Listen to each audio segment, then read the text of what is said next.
My next Christmas project took me down to the hardware store where I grabbed a 1-inch piece of 10-foot long electrical conduit. This plastic piece is perfect for the yard outside.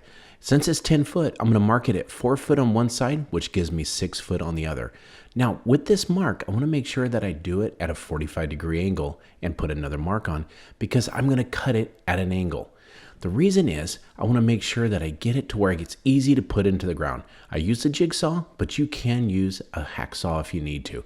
Once I get the edges all cleaned up, I need to go to the other side and cut some slits with the jigsaw into the back side. When I cut through one time, I'm going to slightly turn the piece and cut another little slit inside of it. I want to give it about 1/8 of an inch gap. Now the other side didn't cut out as much as I wanted it to, so I just took the saw and went back and cleaned it up. I'm going to slightly turn it 1/3 of the way and again cut about 1 inch down 2 times to get it cut out and get that slit cut out. Once I get that done, I'm going to find a nice spot in the yard and I'm going to put my weight on it to try to push it into the ground. Now it doesn't go all the way through, so what I'm going to do is a piece of wood and use a mallet to put the rest of the conduit in.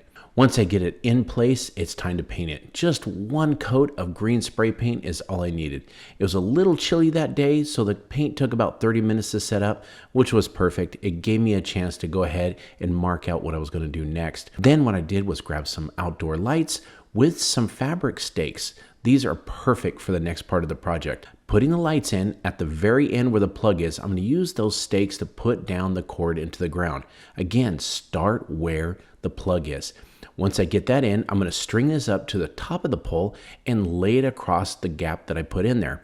Going towards the other side, using the fabric stakes, I'm going to put in another end. I'm going to come out about 2 or 3 feet away from the pole, put the stake in, and then mark a spot about 18 inches away. When I run out of cord, I'm going to go ahead and put and plug another one in, and again, keep running up and down the pole to the ground and run it in a circle. Keep putting these in. I'm going to do this with the 6-foot pole and the 4-foot pole, putting them inside each one of the slips to hold it in place. Once I got it, look at that. I've got my nice little outdoor tree all ready to go, and it's looking great. And then the night comes and look at it just glow. It looks absolutely spectacular in the front yard. I love the look.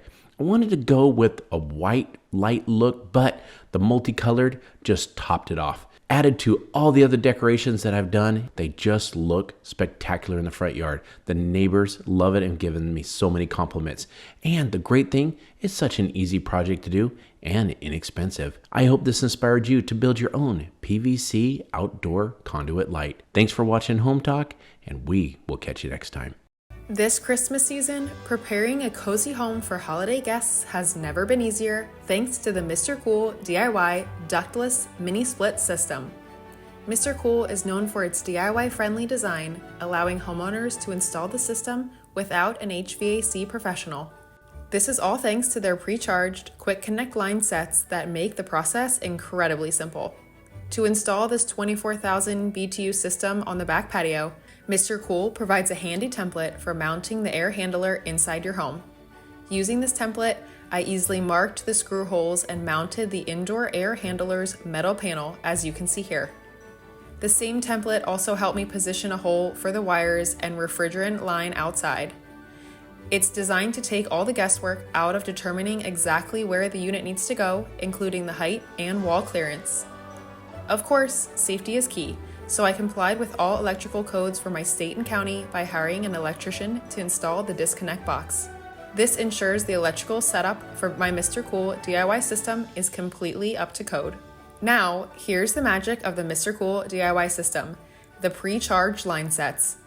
Following the detailed instructions in the manual and videos, I connected the line sets myself, something that typically requires an HVAC professional. This system is also a heat pump, which means I can heat and cool my space, and it's Energy Star certified, making it cost-effective to run.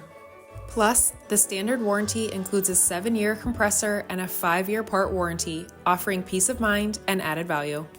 I'm thrilled to say it started right up, and it's incredibly quiet both inside and out. The Mr. Cool DIY ductless mini split system is the perfect solution for any homeowner who wants total comfort in their space without the high cost of professional installation. If you are looking to create a cozy, comfortable home for the holidays, Check out the DIY ductless mini split from Mr. Cool using our link below. Thanks to Mr. Cool for sponsoring this video. I'm cutting a small pool noodle to the inside length of a window, then slicing one side open so I can slip in a cedar strip. Now I'm painting the pool noodle in a natural shade of evergreen called Bayberry by Fusion Mineral Paint. Next up, I'm collecting all my blue and white Christmas ornaments, then selecting a few to paint in an icy toned blue craft paint. While the paint is still wet, I'm sprinkling on some faux snow so it sticks, then I'm allowing it to dry overnight. Now I'm cutting a piece of cedar strip to the width of my window that will be mounted with 2 open-ended closet dowel brackets. Now I'm positioning the pool noodle onto the wood strip through the cut slits. Now I'm specking out a country road where there's generally wind-blown branches on the ground. Once getting home, I'm shaking the branches outside to knock off any bugs.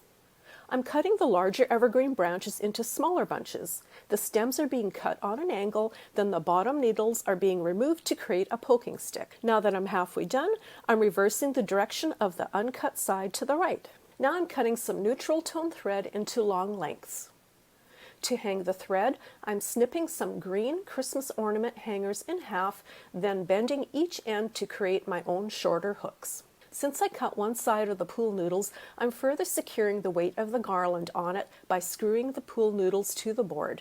This will help keep the noodles closed once mounted. Since the weight of the garland may turn the garland facing downwards, I'm adding more branches along the top until it's completely filled in. I'm now hanging up the threaded hooks inside the garland, then threading on the ornaments. I'm now adding some fairy lights to the garland so it will illuminate the greenery safely. To winterize the garland, I'm applying short bursts of spray snow to the greenery to give it a fresh fall and snow vibe. And you are left with a gorgeous neutral winter window scene that is perfectly themed to stay up all winter long. The nearly invisible thread gives the blue and white ornaments a really cool snowflake floating effect, further emphasizing a winter wonderland. The spray snow on the garland adds such a whimsical lightness, plus it will help hide the drying out greenery. The windowsill also received a wintry forest scene with bottlebrush trees, branches, and faux snow to further the winter theme. I hope this inspires you to add a winter window of your own this holiday season. Thanks for watching Hometalk, and we'll catch you next time. Grab a sheet of plywood. First, I made a DIY projector from a cardboard box. Using a cell phone light, I projected the image and traced the shape of the tree, and then used a jigsaw to cut out all the details. To make a star, I drilled a hole with 1.5 or 1.25 inch drill bit. I cut the points of the star out using the jigsaw. I swept it, wiped it clean, and painted it with exterior white latex paint. I cut a scrap 2x4 into a point at the end and then screwed it down the center of the tree with 1 to 2 feet sticking out the bottom.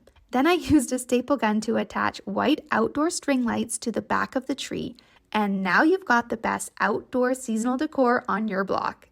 Bonus, it looks great during the day and the night.